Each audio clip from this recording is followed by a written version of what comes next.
So I'll tell you everything you need to know about nutrition, okay? Specifically if you deal with chronic disease, obesity, poor mental health, and a lot of these same factors. I've actually worked with a lot of people who deal with chronic disease, especially chronic disease that causes chronic pain, right?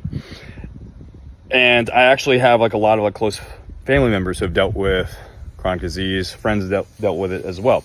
And after years of tracking and analyzing these people's nutritional habits, one thing they all have in common, okay? I'm not going to tell you now. You got to wait for the end, okay? Let me explain, all right?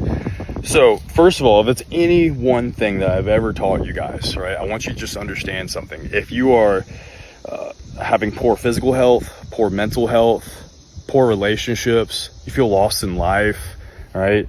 Like even your kids seem like they're like just mindless and crazy and whatnot. Like just things are not working out for you. I just need you to understand one thing.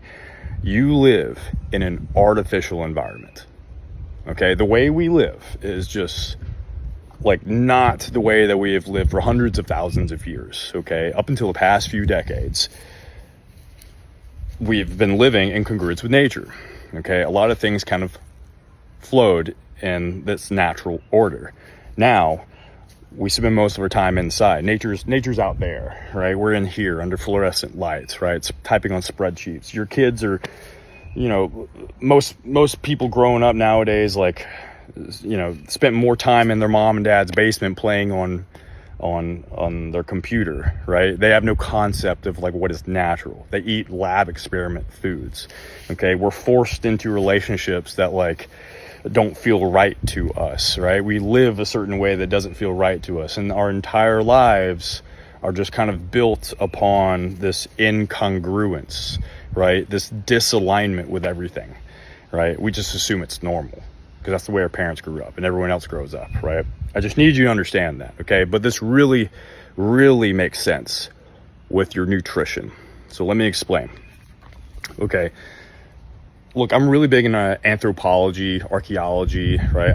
I actually looked into majoring in that when I was in university before I was an exercise science major, right?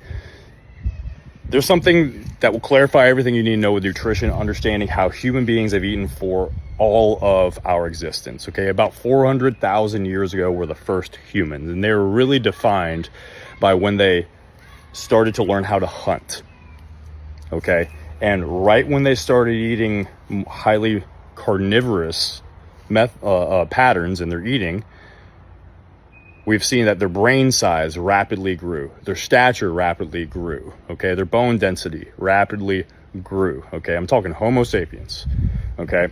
And we see that all throughout cultures, all right? All across the globe, right?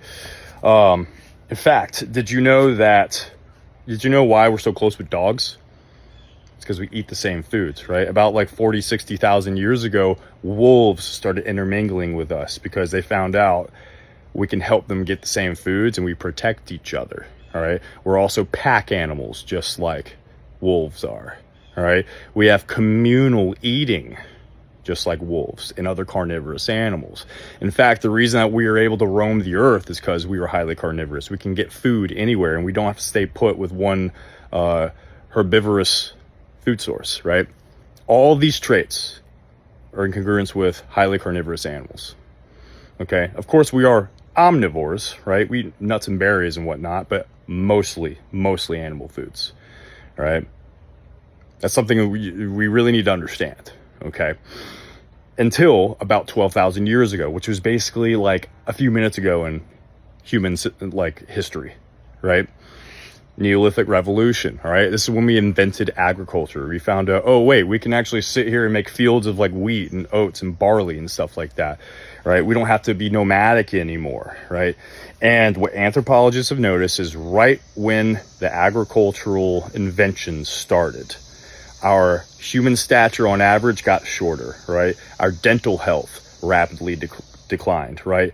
And chronic disease rapidly increased all throughout the board with most humans, right?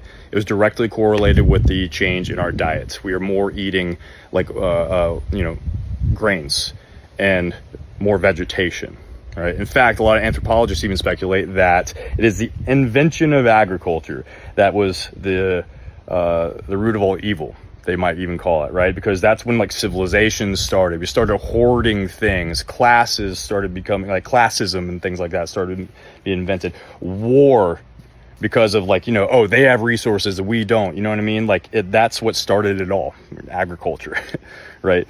Not going to get into that, but that makes sense.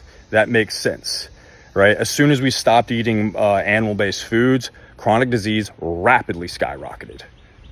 All right. Now, I'm not saying early humans lived longer, all right, because now we don't have to like, you know, hide away from like giant cats and shit, right? But that's something we really need to understand about how we've eaten for hundreds of thousands of years. Did you even know that the human stomach pH level is 1.2, I think? All right, highly acidic.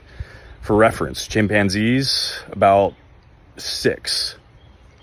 All right, gorillas are like an 8. All right, very alkaline, right? They eat a lot of vegetation, right? In fact, like we have more acidic stomach than dogs. In fact, it's actually, we're more comparable to the acidity of the vulture's stomach, which makes sense. Our early hominid ancestors were scavengers, right? That's something you really need to understand, right? Highly carnivorous animals have a very acidic stomach, okay? My point is that I've worked with a lot of people with chronic diseases who have issues, obesity, right? And all sorts of things like that. And when, let's say I put them on a carnivore diet, right? Just for 90 days, just to reset everything. Meat, eggs, salt, water, that's it, right? We always see the same thing. Body fat goes down, muscle mass goes up, symptoms of chronic disease start to go into remission, all right? Their mental health starts to vastly improve, all right? They feel better, they look better, everything just starts to kind of naturally fall into place. Now, it's hard. If you're not used to eating that way, all right? If you didn't grow up eating meat, like your stomach has to get used to that, right? But this is always what I see. This makes a lot of sense. The people who deal with chronic disease, they struggle with getting just 50 grams of protein a day, right? The average human should be eating like roughly like 150 grams animal meat. Does that make sense? I hope that helps you guys.